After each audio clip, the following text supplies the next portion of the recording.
Hey guys, this is Editing Megan coming to you a few days after we recorded this episode initially. I want to make two updates. Number one, you're going to hear us say, oh, there's like 36 hours or something before our sale ends. That's no longer true because this episode is coming out a little bit late due to holiday travel. So if you are trying to capture our 40% off winter sale saving, you need to do that like today because this is probably going to drop on New Year's Eve and the deadline is the 1st of January. So you only have a couple of days remaining to grab those sale prices if you listen to this on the day that it drops. So please make sure to check out the link in the description to capture that. The other thing is that we are going to be talking about step parenting. And I wanted to specifically say that this episode is encouraging singles to reconsider their reasons for whether or not they want to meet a single parent as a potential dating partner. We want to acknowledge, first of all, that we are not and have never been step parents. So we don't have firsthand experience with the complexities of blending a family. And we also understand that there are tons of complexities for each family when it comes to making the decision to, create a new marriage and bring someone new into the home. And we don't want to sweep those under the rug. But this episode is really dealing with the underlying fears and insecurities that someone may have that might cause them to completely overlook opportunities with single parents who are looking to date. So just consider that. We know that there are tons and tons of very valid reasons why after meeting a single parent, you might decide that the relationship can't progress any further. And we totally acknowledge that. We specifically are thinking about the decision of whether or not you would be open to meeting them in the first place. So hope you enjoyed the episode, and I hope you have a wonderful new year. We're thinking about you. Happy 2025. God bless. Hi, everyone. This is Megan. And this is Steven. And this is Olive. And this is a Synchrony podcast where we talk about transforming apostolic dating culture and ending loneliness in the church. I had to check the cameras because I'm not even sure if you can really see her. She's You snoring. can kind of see her color. You can probably hear her if you're listening to this on like a non-video platform. If you hear a gentle whistling, it is our dog's nose. Yes. Just peacefully. She's ever so slightly overweight. Sweet. So. She's not ever so slightly overweight. My girl is a chunk. Yeah. She has lived well since joining us. Yeah, she eats all of our kids' food, so. Yeah. She's a rescue and was found in a dumpster and is still, I think, secretly worried that at any point all of the food could disappear. Yeah. And so she makes sure that if it's going to disappear, it disappears down her throat. That's and right. Nowhere else. Her's the goodest girl. Soon we're going to have to get an olive cam. Yeah. Olive cam would be a good idea. Happy mid-Christmas, almost New Year, babe. Yeah, this episode will release a couple days before New Year's. Yeah, it's been a very fun and wild week. Yeah. It's been a wild year. It has. I'm specifically this week, though, mostly because of I think our kids are at an age where Christmas is really magical to them. Oh, sure. By the way, if you are a Pentecostal who does not celebrate Christmas, there are those who don't. Yeah. We apologize for all the Christmas talk. We celebrate the holiday as the birth of Jesus, and our kids are very interested in the story of Jesus's birth. But we also got presents and gave them presents, and they had a great time. Correction. We didn't give our kids a ton of presents. Our lovely family poured into our kids. Blessed them tremendously. Yeah, but this year I'm actually really excited because I got the kiddos excited about getting rid of some of their old toys. That was a spectacular feat of parenting. I just want you to know. I am so impressed with you. I don't know how you did it. What? Because our kids are so toy attached. Yeah. At least our daughter is, for sure. And you did a really good job of somehow getting them excited about taking a bunch of their stuff to Goodwill. The context for this is that we tried to do a purge where when the new toys come in, we push out some of the old Yeah. toys. Well, we also have a very small square footage house. And now that I am full-time stay-at-home dad, Mhm. I like feel the weight of like organizing Mhm. them and trying to maintain them. And so I started, I mean, you talked to me, you're like, I was like, this is a lot of stuff coming in the house. And you're like, Steven, it's going to be fine. I'm like, yeah, we'll be fine. But then the thought crossed my mind of like, well, let's try to introduce the idea of every Christmas as we get new stuff, let's help someone else who is not as fortunate get some new stuff as well. Yeah. And so Lily is in her little altruistic self got excited about it. Yeah, that's So exciting. So it sort of feels like we're off topic, but actually this is sort of related to our topic for tonight. Oh, yeah. As is your shirt. That's right. Yes, Dad Tax. One One of my spiritual gifts. Yes. Just testing the kids' food to Yeah. make sure that it's A bite taken out of at least a quarter of their nuggets. yeah, just to make sure that it's okay. Before we get into that, I want to just take a second to thank our friends at Cafe 117. I'm not drinking coffee tonight because I'm already hyper caffeinated and it's got me really antsy. Yep. But that's because their coffee does the trick if you need a little boost. That's So right. Steven has their mug. If you have never looked up Cafe 117 before, don't forget that it's with a K and 2 F's. And they are an Apostolic owned coffee company that sells premium single origin coffees and blends that you can have shipped directly to your door on subscription. And a big portion of their proceeds goes to help a variety of apostolic aid organizations. So we love their coffee. We appreciate them. Go get you some coffee, and there's a discount code in the description if you want to use that. That's right. Cool. So, babe. Yep. You and I are parents. Mm-hmm. Last I checked. Yep. And we became parents, 3 years into our marriage? Yeah, 3.5-ish. Yeah. Yeah. And it's been wonderful. Yeah. Parenting with you has been wonderful. We work with a lot of people in our pipeline who are also parents. Yep. But they are trying to date as parents. Yeah. And it's a real challenge. Yeah. For a lot of reasons. And we're talking about specifically parents of kids who are still in the household. Yeah, parents of younger children. We also do have parents of children who are no longer out in the house and are adults, which is totally fine. But the topic we're talking about tonight is parents with children still in the home. Yeah.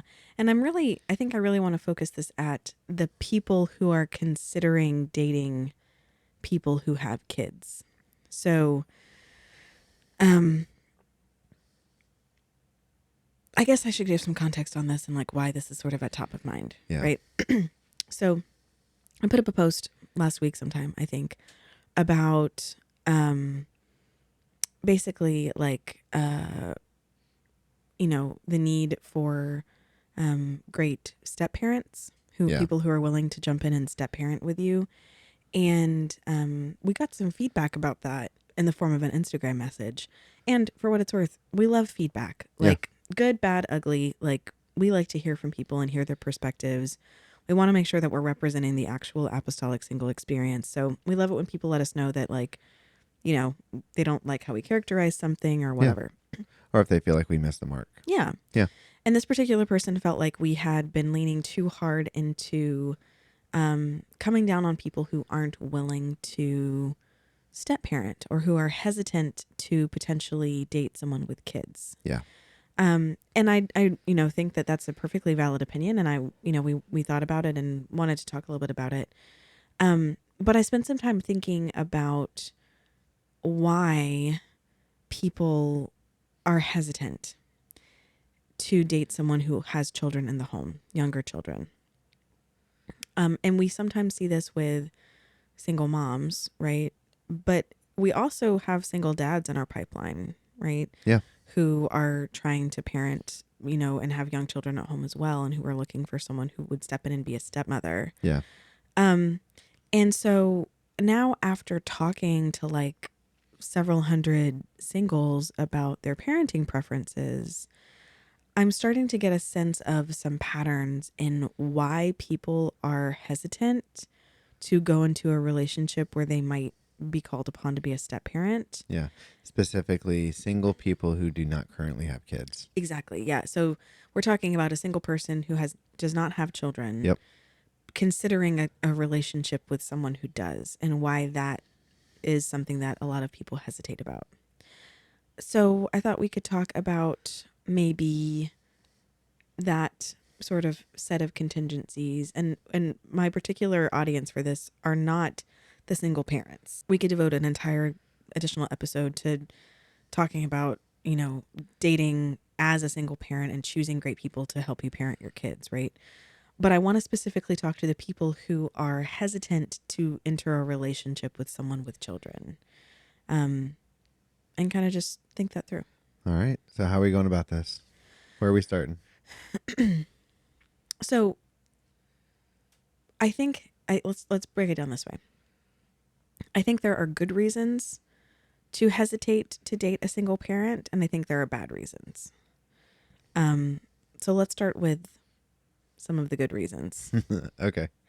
The first one is you should not date a single parent if you do not want children. Seems like it should be kind of obvious. That is a good reason. Yeah.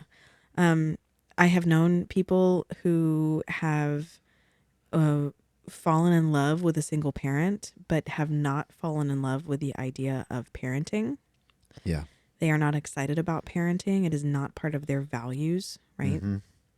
Parenting and your goals around parenting are one of the key values that we talk about in your Synchrony consultation. It is one of, if not the most important place for two people to align in their goals when they're in, I would say, like, parenting years, right? Yeah. Which is a pretty broad range of time and ages. So it is extremely important that before two people start a relationship that's serious, that they make sure they're aligned on their parenting goals and aspirations and preferences. And it has happened before that two people have gotten into a relationship and been very much in love, but did not have the same parenting goals. Yeah. And that's led to the breakdown of their Sure. relationship. Or, I mean, maybe not a breakdown of the relationship to the point of divorce, but having really, unfortunately, confused kids. Yeah, I mean, like, very mixed signals. Sure, and ideally, the reason why it's a bad idea to do that, besides just, the people in the couple being kind of unfulfilled, it's a terrible environment to have a kid in, right? Yeah. For their step parent to be someone who is unwillingly part of their life. Yeah. I think the second reason why it might not be a good idea to date a single parent, if you have a lifestyle that is not conducive to you participating in parenting with them. Yeah. And you don't want to change that lifestyle, right? If you are, I don't know, a explorer in the Arctic and you are spending half the year in the North or South Pole and you don't feel You're talking about like Georgia, right? Yeah, the Arctic. For us. No, I watched a random YouTube video today about an Arctic explorer talking about an Arctic expedition, so it's on my mind. It's fascinating and terrifying at the same time. Yeah, sure. It's just interesting. Anyway, but so, like, if you have a dangerous or risky lifestyle where you're out of the home frequently and parenting is not one of your values, Yeah. then it doesn't make sense for you to enter into a relationship with someone who has children, right? The takeaway there is, if you are, someone who is going to marry a parent needs to be really excited about parenting. Yeah. And excited in particular about step parenting. Yeah. And be willing to learn. 100%. Because yes, it is a whole new environment for the Mm-hmm. person who does not have kids. Mm-hmm. But you're not going to know everything. And that's a part of the process of becoming a parent, is thinking you know what you should know, Mm-hmm. and then finding out that everything you should know is completely thrown out the window. Yeah. And so, but that's the fun part. It helps you grow. But so I can see the difficulties as a single person dating someone who has kids and having to wrap their head around the idea of going from never being a parent to being a parent of one or multiple kids. Right. At different ages too. Yeah. Um, and then I think another good reason why you shouldn't consider um, entering into a relationship with someone who's already a parent, and I want to put this sort of delicately. If you are a person who and like, I think most people have cultivated a level of self-awareness that they could probably, this will probably, twinge somewhere if it relates to them. If you are still very much working on your selfishness, Mm. like if that's something that you feel like God is still really working out in you, and Yeah. it's not something that you have deliverance from and that you've been able to really work through, dating a step parent or dating a parent might not be a great idea. Yeah. If you struggle with selfishness or jealousy Yeah. significantly, based on your history or your trauma or whatever, maybe think twice. Yeah. Because that is going to be a difficult, Well, let's dive into that. What does that selfishness look like? So if you're a parent, a biological parent of a child, from the minute that child is born, and maybe even before, if you were the one who was carrying the child, you understand very clearly that your needs are secondary to the needs of that child. I had a college professor who was like, children are a deliverance from the obsession with self. And that sounds very highfalutin, but it was honestly true. Like, Yeah. I was pregnant, and in your pregnancy, you very quickly learn that like your body's needs are secondary to the needs of that baby, right? Yeah. Like your body does a lot to grow that baby and is willing to It literally. Yeah. sacrifice. It's willing to sacrifice a lot of your comforts to keep that baby healthy, Yeah. right? And during that child's whole infancy and toddlerhood, your needs are put on the back burner. Now, if you're coming into a dating relationship with someone who has a child who's older, you're not necessarily walking into a relationship with someone who has an infant, right? Yeah. Sure. The exact needs of that child might be different, but that parent has already internalized the need to prioritize that child's needs above their own, right? That's a part of the parenting experience that's very visceral. My child's comfort will always be more important than my comfort. My child's safety will always be more important than my safety. And my child's wants, optional wants, are more important than mine. That's just part of what, you and I have internalized as parents. Yeah. If that doesn't sound like something that you're capable of doing, of putting your own needs on the back burner for someone who depends on you,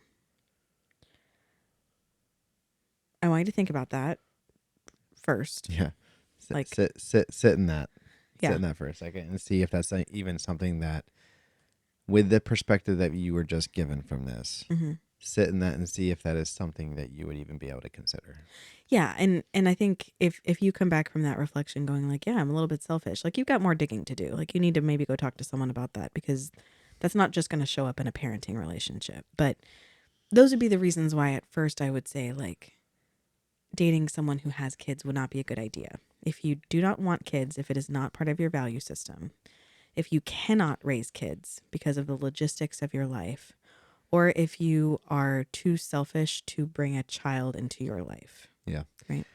Okay, so I want to talk about bad reasons to avoid dating someone with kids. Okay. I'm assuming you have examples. I do, because I hear these over and over again. And when I say bad reasons, I don't want to sound dismissive, right? No, of course not. There's some validity to these, but I don't think that these reasons by themselves are a good enough reason to miss out on somebody who otherwise is a great fit for you, right? Yeah. So if I have someone who's perfect for someone and they've got really aligned values, the logistics work out, they're a really fantastic option for a dating partner, but they have a kid. I hate when someone brings this up as the reason for why they don't want to go date them, right? Because I feel like they're causing themselves to miss out on a great opportunity. Yeah. So the one that I probably hear most frequently is Um, I don't want to deal with someone's ex. Okay. Okay. So this is an understandable situation, right? So the idea is that you are starting a dating relationship with someone who has a child from their prior relationship, and that person is still living, Yeah. which that is the majority situation we have in our single parent group. We do have some folks that have been widowed, Yeah. right? But usually if they have kids at home, statistically based on who we've talked to so far, their ex husband or wife or girlfriend or boyfriend who is the parent of that child is probably also alive. Yep. And most likely involved. Hopefully for the Yeah. sake of the I'm kid. saying, like, on average, Yeah. they're most likely involved. Yeah. Most of the time they're participating to some degree in their kids' lives. So that person is going to interact with this potential dating partner at some point. Yeah. Right. And I do want to say that it is valid to have concerns about difficult parenting dynamics based on someone's ex, right? But the world is full of challenging relationships, Yeah. right? And we do try to ask when we work with single parents, like what their relationship is like with their former partner, right? So we try to ask if there's, like what the custody situation is, if there's kids, how often they're seeing their other parent, and what that relationship is like, right? Um, and so, we try to go in with eyes wide open, right? Like Yeah. this person has a co-parenting scenario or they have a custody arrangement and they have a challenging ex, Yeah. right? But that's not usually the case. Most of the time, by the time people are coming to meet with us, they're in a place where they feel like they could date. Mm-hmm. And that often means that they've worked out some sort of relatively cordial like co-parenting relationship with their ex. Yeah. Sometimes they're actually very cordial, Mm-hmm. right? I've had people say my ex husband or wife is still someone that I consider to be a dear friend and part of the family because they are the parent of my child. Yeah. And they love them as much as I do, and they Yeah. support them and they show up for them. At the end of the day, like, hopefully, healthier co-parenting relationships puts the health and mental health of the kid first. Yeah, And absolutely. so that would usually be a cordial, positive interactions, at least in front of the kids. Right. So, I think sometimes people get nervous about this too because they fear that there's still some kind of emotional attachment to the ex-spouse, or they're concerned about that person's presence in their partner's lives. And I understand that it's natural for us to want to really have that person's time and attention and focus all be on us, right? Yeah. But anyone who's had a significant relationship in their past is going to bring some of that into their current relationships. Not Oh, in sure. like a weird, creepy way, like if your partner is still texting their ex a lot, like just for fun, that's a little bit of a concern, Oh, right? sure. But we all bring our baggage, you know, of whatever form into our relationships, whether or not there were children involved. Yeah. So I don't think that's a good enough reason up front to hesitate, right? Like, I don't want to be involved in any kind of real, drama with parenting. Here's the thing. I think what we're trying to say is open up the possibility to at least have a conversation with them, Yeah, absolutely. specifically to our Synchrony people, right? Mm-hmm.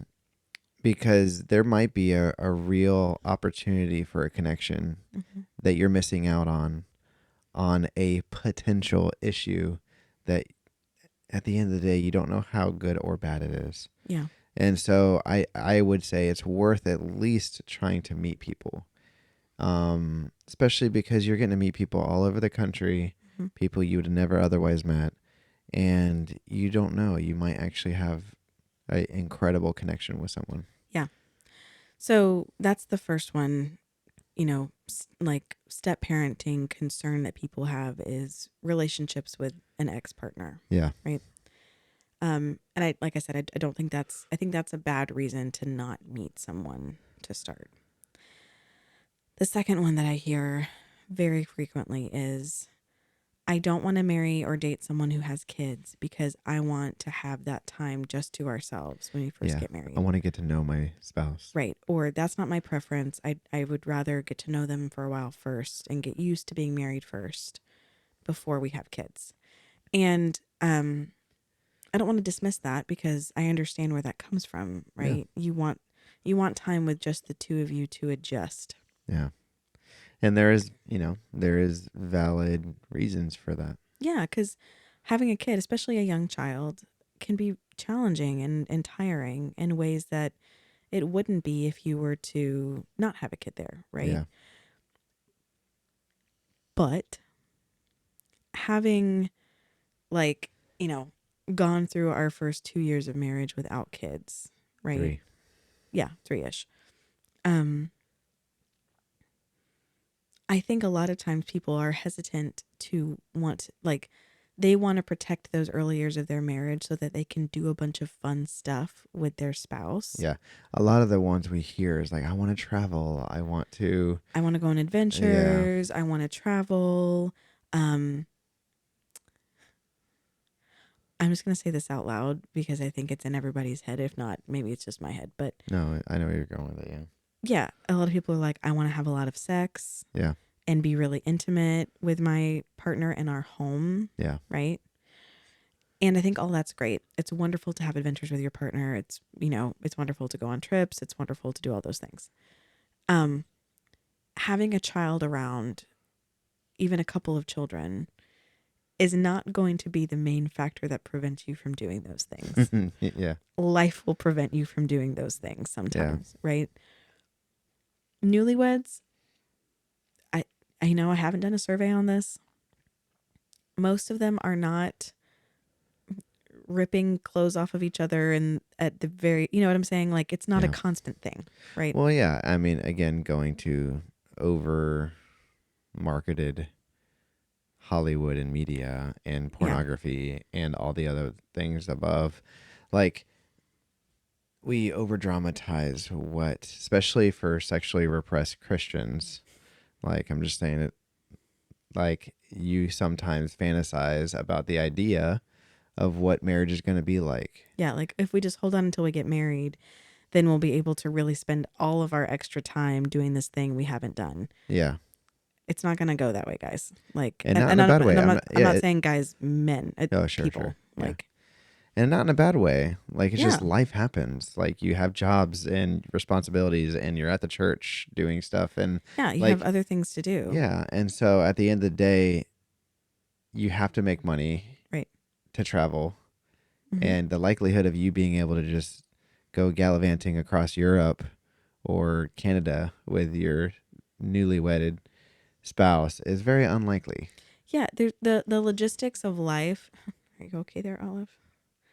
Poor baby, she's snoring. The logistics of life are already going to limit those things realistically in your early years of marriage. And having a kid might add additional constraints, but having one or two kids involved in your early relationship is not going to prevent you from doing those things if those are really a priority for you.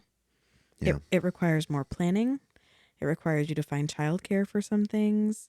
It requires you to have great bedtime routines and great boundaries around your, private spaces. And it requires you to have direct conversations with your kids. And it requires you to put locks on doors. And it requires you to have systems in place, right? To create just space. Good communication. Right. But honestly,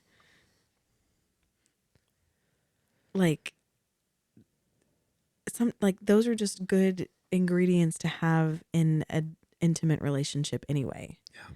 Right? Yeah. Like, have time and space and schedules set aside for the time you're going to spend together, not just in the bedroom, right? Yeah, sure. So that would be the second bad reason to not date someone with kids, which is having kids in the early part of your marriage is going to take away from that early chapter, right? Yeah. It will make it different, right? In some places, it will make it more challenging than it would otherwise. But if you're with someone who's really closely aligned with what you're looking for, and you guys have shared values and you want to build the same kind of life, that's still a really great scenario to be in. Yeah. And you can have a really rich early few years of your marriage, and you can still have the great intimacy, and you can still have the adventures. It just requires some advanced planning. Right. Yeah. So don't let that stop you. Okay, so those are our first two reasons. Yeah. The third one, I think, comes from a slightly different place. So the third one I hear most is that I'm not sure if I'm ready to be a parent, or kind of relatedly, I'm not sure I could love someone else's kids as much as I could love my own. Yeah. Right. And those two things at their core, I believe, both come from an insecurity about your capacity to perform the role of a parent. Mm-hmm. Right. Why? Like, why are those about insecurity, or like where do you think that comes from? So I think one is just fear of the unknown, right? Yeah. Into the unknown. Yeah. I think there's fear of the unknown when you've never parented before. You don't know how you're going to react, right? But I think that's true even for first-time parents with their own biological children. 100%. And you're not always sure. Like, I don't know if you guys are listening and you're not parents, you might not know this. You don't always immediately fall in love with your child. No. Our second child, we both really struggled Mm-hmm. to connect with him initially. Yeah, it's a difficult delivery, kind of traumatic, and it made it hard to connect with him for the first couple months for me. Yeah, and it just took more time, right? So even with biological children, where you are literally hormonally wired to fall madly in love with them, it's not an immediate guarantee. Yeah. Right. And it takes a long time sometimes for people, even for mothers, the people that carried those children, right? But if you've never had kids before, you might feel unsure about whether you can grow to love someone's child like that. Yeah. And you might worry about comparing them. So let's say, if you're a person who wants to have your own biological children and you're considering a relationship with someone who's already a parent who also wants to have more kids, you might worry about creating competitiveness in between the kids. And I just want to say you have a choice about that. Yeah, this isn't some involuntary thing. Yeah, you make choices as a parent. We make them with our two biological children, right? Like, there are days when one of our children is much easier to parent than the other child. And we have to make conscious decisions to parent them both with equal amounts of love and compassion and care. Oh, and discipline too. Sure. But I'm thinking of particularly the days when one is really having a day and the other is not, right? Yeah. Every kid is going to have their good days and bad days. That kid is not broken because they come from a broken home, right? Yeah. That's in the back of people's mind. It's like, I'm going to get this kid who's been through stuff. Every kid's been through stuff. Every kid goes through stuff. Yeah. You will struggle with your own biological children. That kid is not broken just because they came from a challenging situation where their parents are no longer together. And if you make the decision that you are going to love someone's child equally, you can do that. It's a choice. Yeah. And it's how you show up for them. And quite frankly, you also have an opportunity, and again, this is not a reason to marry someone, but as a side benefit, if they do come from a really broken home where maybe they're not involved, I'm saying from the man's perspective, right? Where they're not involved with their father, you have an opportunity to make a really meaningful connection with that kid. Right. And fill a role that that kid might not be able to have. And again, it's not meant to be charity work. But at the end of the day, you will build a connection with that kid if you are intentional on how you choose to be a spouse to your spouse and be a parent to that kid. Yeah, and if you're like, oh, I don't know if I'm going to automatically love that kid, you might not. But if you love their parent Yeah.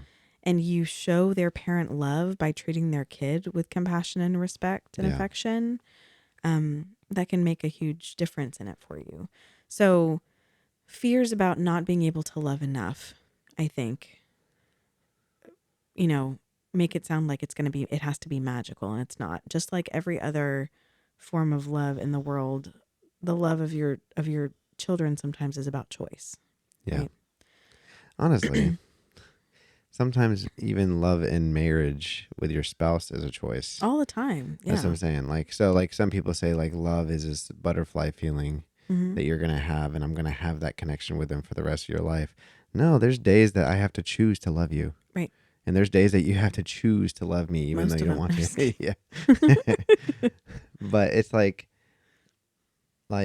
love is an action, love is a choice. Yeah. And that's when you're saying those vows, the vows are for when the days are really bad. Right. You're saying, hey, I made a commitment to this person, Mhm. even on the days that are really hard. I'm choosing to be the best version of myself for you. Right. So, like, honestly, it's the same concept with kids too. Like, there are days that I am choosing to love my children. 100%. And so it's like, Yeah, it's a choice. And so the other flip side of this is people will say like, well, I don't feel like I'm ready to be a parent, right? yeah, And I got to break it to you, you are not going to feel any more ready to be a parent when it's your biological child. yeah. We literally planned both of our kids, and we still felt super underprepared. 100%. Like it is an entire transformation of your identity. And I Yeah. don't want to undersell the importance of that. I don't want you to think we're saying in any of this that stepping into parenthood is something to be taken lightly. Absolutely not. It is an entirely transformative experience of who you are. And really at the core of it, people, when they say that I'm not ready, what they're saying is I'm not willing for someone else's child to change me that way. Yeah. I'm not willing to undergo the difficulty and the expense and the patience building that I have to do to be a parent for somebody else's kid. Yeah. I mean, or even something as simple as I don't want to give up doing the things that I want to do. Right. Which, if you don't have kids in the first couple of years of marriage, Mm-hmm. you don't have to give up certain things. Right. And so it's, yeah. And listen, I'm not here to condemn anybody No. for being in that mental and emotional place. Like, I understand that shifting into parenthood is not a light ask. Yeah. Right. And if you're hesitant, I don't want you to hear what we're saying here as like, go marry the next single parent that you find, right? No. It's not to say that this should be something that you strive to do just for the sake of doing it. Yeah. But don't let this be the one thing that holds you back from a great connection. Yeah. Because you limit yourself. Yeah. Because here's the thing is finding someone who has similar core values Mm-hmm. and is going a direction that you want to go is extremely more valuable to have in your life. Right. Than to say no to a potential opportunity because of something that makes you uncomfortable. Right. And I see people, and this is not even for people who want to not marry someone with kids or something like that. There's people that we've talked to who have had a lot more what I would call shallow requests. Mm-hmm. That is them saying, I would be willing to give up on a incredible connection for something as simple as that. Yeah. And I know that might be harsh, but it's like all we're saying is just challenge your list. Yeah. And I mean, something to consider too here, like if you're a person who does want to be a parent, Yeah. right? But you're hesitating about marrying someone who's already a parent, consider that there's no better way to see if this person is going to parent well with you Yeah, it's true. than to observe them parenting, Yeah. right? If they have raised children who are, like well balanced and respectful, right? And they've done their best to, you know, even if their children isn't always well balanced and respectful, like kids are Yeah. kids, right? Yeah, sure. But like if they've raised their kids well to prioritize the right things and their kids are doing well despite everything they've probably gone through, that is a testament to their parenting capabilities Yeah. and the ways that they've figured out how to work with their kids. Yeah. So if you plan to parent, signing up for someone who has those skills is not a bad idea, Yeah, sure. right? You can see the evidence of their parenting capabilities. I think there's a spiritual argument Okay. for this. So is this reason number 4? No, this is more just like supporting the stuff we've said so far. Okay. So there are good reasons and there are bad reasons to not date someone who has kids, right? But if your reasons have to do with a fear about your own insufficiencies or your own insecurities, or with just something in your mind, you know, I think sometimes people have just internalized that step parenting is not as valid of a form of parenting, right? Or that it's not as valuable somehow. Not a theologian, but I want us to consider, especially at this time of year, the figure of Joseph, right, in Scripture. We don't hear a lot from Joseph.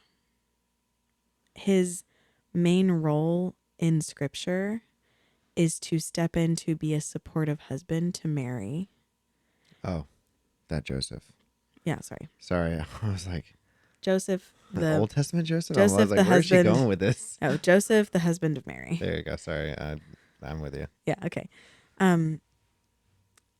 Joseph's main role in Scripture is to be a supportive husband to Mary, despite the fact that she's got somewhat of a scandalous problem on her hands, which is that Yeah. she's pregnant before she's married, right? Yeah. And to protect Mary and Jesus in the early years of his life, right? We don't see a lot of him in Scripture beyond that. You know, we don't know much more about how involved he was in Jesus's life. I mean, we know he worked with him doing woodworking, but that's about it. We don't know that much about that, though. Yeah. Like, it doesn't really talk about Jesus really being a great carpenter. Yeah, right? sure. Well, they referred to him as, I guess they just referred to him as the carpenter's son. So Yeah, so he could have been Yeah. a trash carpenter Yeah, for that's all we true. know. Touche. Like, I made man out of the dust of the earth, but this table's really giving me grief. Like, so anyway, so Joseph is a quiet figure in Scripture for a lot of reasons. He is effectively a step parent, right? Jesus is not his biological son at a time where having biological children, biological sons in particular, was extremely important. And Jesus, he raises him as his firstborn, even though he is not technically his. Yeah. But Jesus, you know, we've talked about before, like the Davidic line and how like valuable that is. Like Jesus is a fulfillment of prophecy, right? That of the line of David is going to come the Messiah, right? That lineage comes through Joseph's line. Yeah. So, you know, Joseph is step parenting Jesus, but it's not a parentage in name only. Yeah. He adopts him Yeah. and applies his name and his lineage to that child. It's not a half-hearted parenting, right? Yeah. He assumes that responsibility fully. From before Jesus's birth, he assumes that responsibility. And Scripture would not be fulfilled. The plan would not be fulfilled, right? The plan by which we are all adopted. Yeah. Like, you know, the New Testament story is, in some ways, it begins with this really interesting step parenting dynamic where Joseph puts his own needs and his own reputation aside and prioritizes the needs of this child for a season, Yeah. right? In order to bring about this great purpose. And I am not saying that step parenting is more scriptural or more holy. No, I'm no, not no, trying no. to create some kind of weird, you know, dynamic around this. But scripture does not diminish that role. Yeah. If anything, it elevates it, right? And I think it underscores how valuable and important it is, and how admirable it is for someone to go undertake that. And can have to imagine that Joseph didn't feel particularly ready for that task, right? We know he was certainly hesitant at the beginning until the angel appears unto him. But he discharges his duties really beautifully, and he supports Mary and Jesus, and he's with, they're together when they take Jesus to the temple to present him. It's not as if he just supports Mary in name only. They appear together in scripture throughout Jesus's early life. Yeah. When they take him to the temple when he's 12 and he gets lost there, and they leave him, Joseph's part of that, right? Yeah, it was his fault. Probably. No, but it's Mary. Yeah. Did you lose Jesus again? Yeah. He's about his father's business, babe. Yeah. Not mine. Yeah. So funny. I'm over here making this table. Yeah. No, it's just It's got a rock to it. right. I just think it's a really beautiful picture. If you are worried that step parenting is somehow less than, it was not less than for Jesus, and it was not less than. You mean for Joseph? No, for Jesus, for Jesus's birth and life. Yeah. I see. Yeah. Step parenting to a degree as a mechanism for that, adoption. Yeah. Was not something that was without value. Yeah. So all that to say, I would never want to pressure anyone to do something they didn't want to do. And getting into an unwilling step parenting relationship is bad for you, bad for your spouse, bad for the kids. Yep. So this is in no way, shape, or form intended to be something where we guilt trip you into doing this. Absolutely not. Yeah. But if you are drawing a hard line around somebody who has children, I would ask you to kindly reconsider that. Yeah. And it's okay if you still say, hey, I still don't want that. Yeah. But we just want you to challenge it. We understand that there's a lot of preconceived notions about step parenting that aren't always true. Yeah. And we just want to challenge that and say, hey, it's not as bad as you think it is. And at the very least, it's worth an opportunity to get to know someone. And if it doesn't work out and you talk to them and you eventually meet the kids and you say, I don't know if I could do this, then that's fine. But I wouldn't turn down the opportunity to try to find someone who is going in the same direction as you and who has similar values. And it's just, it's so important to have someone that you're married to that's going the same direction as you. Yeah. And has the same values or similar values. So. Yeah. Blended families can be absolutely beautiful. Absolutely. And step parents can have a pivotal and critical relationship in the lives of their children. Yeah. Step siblings can be raised together as siblings, as good friends, especially with a supportive church that's there to help them. So, it's something to be thoughtful about, but not something to be scared of. Yeah. I think. And at the end of the day, we will listen to your preferences first when we're considering matches for you if you're in the pipeline. That's not something that we deal with lightly. Yeah. We don't want you to hear that if you join Synchrony, we're going to peer pressure you into trying to find someone that is not in the realm of you, of your preferences. Right. But we will also challenge you to have good reasons for why you want those, because it's kind of our job. It's our job. Yeah, to make sure that you don't miss out on a great opportunity. Yeah, because sometimes opportunities show up and we're like, hey, this person fits great for you, but they also have a kid from a previous relationship. Here are some of the details about it. What do you think? Right. And you can say no, and that's fine, but we'll just have to try to find someone else. Yeah, I think it's an option that people don't give themselves that could yield really great relationships. Yeah. Right. And I think we didn't talk about this, but I think people have preconceived notions about the kinds of people single parents are, right? People think that they've been irresponsible in their prior relationship, or they were problematic and that's why the relationship broke down. Yeah, sure. And having met with and talked to lots and lots of these people, I can say that there are single parents out there who are incredible, incredible parents, incredible people of God, whose circumstances were beyond their control. Yep. So don't write it off is really the takeaway. Yep. Anything else about that? I think we beat it over the head. Yeah. This is the last episode that will air before our sale ends. And our last episode of the year. Yeah. Yeah, it is our last episode of the year. Yep. Happy almost New Year. That's right. So if you are considering a Synchrony consultation and you haven't purchased it yet, this is the last couple days. If you're listening to this the day it drops, you have like 48 hours, I think, or something roughly, to go and get your Synchrony consultation at the sale price. Yep. The sale price is 40% off, which means it's a total of $150. Yeah. Once the sale ends, it will be going back up to its normal price. Yep.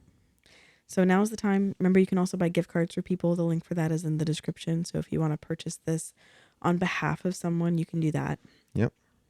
But yeah, we're, excited to see. We've had a lot of folks come in that I'm working through their consultation. So it's been cool to meet them, and we're excited to have some new matches coming through. I will go ahead and drop this, which is not like on our website anywhere. Mm-hmm. If you want to go ahead and purchase your consultation for the sale price, but you're not quite ready to join just yet, but you're going to join, feel free to shoot us an email or go ahead and purchase it and send us like an email explaining like, hey, I don't really have the time for it right now, but I really wanted to catch the price while it was cheaper. And we'll be more than willing to work with you on that. Yeah, we've done that before for people. Yep. For sure. So definitely go do that. The other thing I want to remind people about is our From Singles to Shepherds survey. Yes. So if you haven't watched our episode from last week, you can go check that out. But we released a survey that is, the audience for the survey is any apostolic single. Yep. Doesn't have to be working with us as matchmaking clients. Anyone is eligible to go take this. And we want to hear from as many singles as possible because we're trying to get like 1,000-person data set. Ideally. Yeah, we would love more than that, but 1,000 is kind of our lower limit goal. Yeah. We're currently, I think before recording this, we were at like 393 or 394. It's only been a few days that it's been out though, so that's great. It's been 4 days and we're almost up to 400 people, which is awesome. Amazing. So you guys have already been incredible, but definitely go grab that link from the description. If you haven't taken the survey, take it. It will not take you very long. The goal of it is really to try to help our leaders understand the needs of our singles and think about the experience of singleness and loneliness in their church. So we've already got the data that's coming in from this is both. I'm excited to do the episode on it. I can't wait. It's going to be really amazing. We've gotten some great. Well, I'm excited, but also daunted because some of the stats are unfortunate. Yeah, some of the stats are really, just to give you a sense, because I released this already on Instagram today. So, preliminary data, 300-ish people, right, at the time that we looked at this. Almost slightly, I think it was 74% of singles have considered starting a dating relationship with a non-apostolic person at least one time. Yeah. What was the one? It was like 37%. Yeah. Had considered pausing or leaving the apostolic faith altogether because of their loneliness. Yeah, or at least pausing their church attendance. Yeah, that's what I mean. Yeah. Yeah. And it's just, that's how stark the loneliness is, and that's how hard it hits. Yeah, so definitely take some time to go answer that survey. Grab the link and go share it if you are in a singles Facebook group, or if you have a singles group, or if you're married and Yeah. a lot of single people, please send it to them because we want to hear their story. Right. And it's completely anonymous. Totally anonymous, completely free. We're not going to capture your email and send you any kind of marketing spam. Only take it once, please, because we can't tell if you've taken it multiple times. We don't want to skew the data. Right. But definitely go and check that out, and please share it with anyone that you know who could be a good fit for it, because the more data we have in there, then the more solid information we'll be able to give to our leaders. Yep. Hey, babe. Hey. I love you. I love you too. Thank you for putting together all the kids' gifts at Christmas. Oh, Yes, putting together. I was like, you totally wrapped them all. Oh, I did wrap them, but you had Yeah. to do the assembly. Yes, it's fun. That's the fun part. Yeah, I'm glad you think so. I would be stressed out of my mind if I had to assemble a Jeep. Oh, sure. It's Well, wild. I love you, and it has been our first full year of podcast. Well, our first calendar year of podcasting, Yeah, it's been. and we started in March. I'm excited. Yeah, we'll have to do kind of like a debrief, I think, after the first of the year of like Yeah, maybe when we get closer to our 1 year full Yeah, calendar we'll- anniversary. yeah, that's gonna be cool. Yeah, it really will be. But I'm excited. This year, we have started a podcast, started a paid matchmaking pipeline. We have launched this survey project. We've launched the Sync Pen, We've released a couple a courses, course. Yeah, we've definitely had a lot of new stuff. and Mm-hmm. the icing on the cake Yeah. is in this year, since we started this, we are expecting probably, I think, 5 or 6 weddings next year. We don't know. But- Okay, we know for sure 3. Yeah. But there's a couple other ones that are in the works that are probably gonna manifest next year. So Yeah. that's pretty cool. In the It's first pretty year. cool. It's pretty exciting. Yeah, I'm thrilled. I can't wait. It's Yeah. going to be really exciting to see all of that come together. And thanks to the folks that have been coming through during the sales season, I've got some more matches to make. So Yeah. I'm just excited to see people, meet new people. Oh yeah. We're very blessed to get to do this work, babe. Yeah. It's been fun. Yeah. And now we have a mascot dog. Yeah. You can't really see in the camera because of where she's laying, but we've been petting our dog this whole time. It's kind of nice. Although I think my leg has fallen asleep. She keeps my foot warm. So, All right, guys. Happy New Year. Merry Christmas. Happy New Year. See you in 2025. That's right. See you next year.